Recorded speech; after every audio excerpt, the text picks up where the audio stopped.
Ozempic, the diet pill that's all over social media right now. Let's talk about this.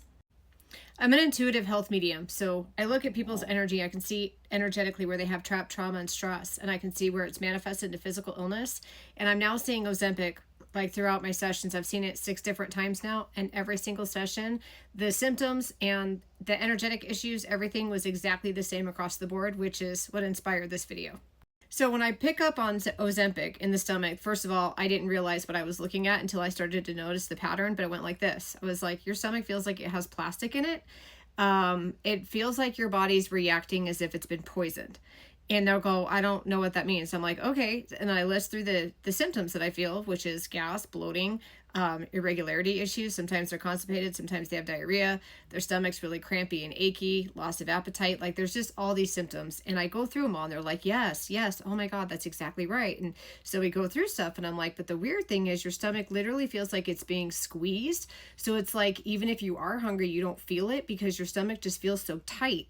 And I'm like, but I can't get over this plastic feeling. It literally feels synthetic. And I feel like some of the issues you're having is linked to this synthetic feeling. It really does feel like your body's being poisoned. So it's like reacting to try and like detox itself and get it out of your body. So here's the thing.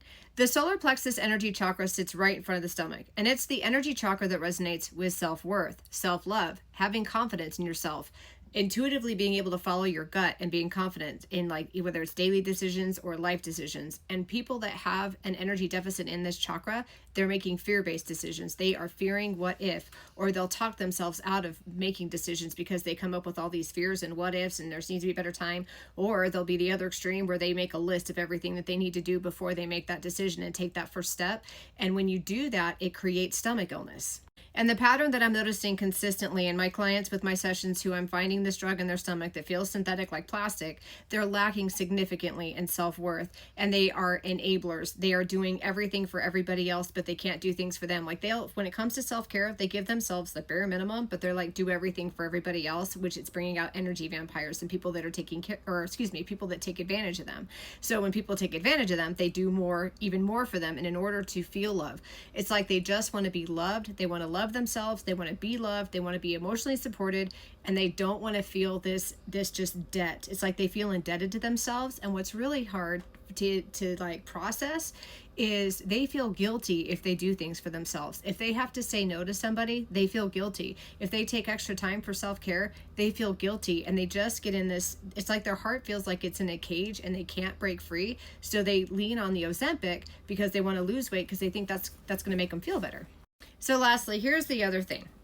If you want to have a good, healthy, quality relationship with yourself, you have to start with your heart, and you have to start with your self-worth and self-love energetically. You can fix your body all you want, but if you don't love who you are inside, it doesn't matter what your physical body looks like. You will always find a reason to not love yourself. So you have to start with your heart, and you have to start with your emotions, and you need to sit and be raw with the good and the bad within yourself.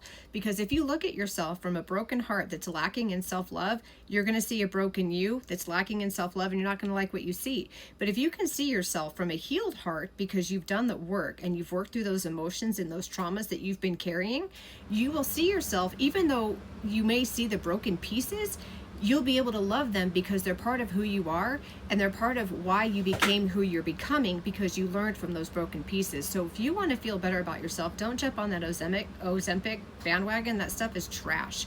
Start with your heart, start with self-love, and then you can work on the physical body.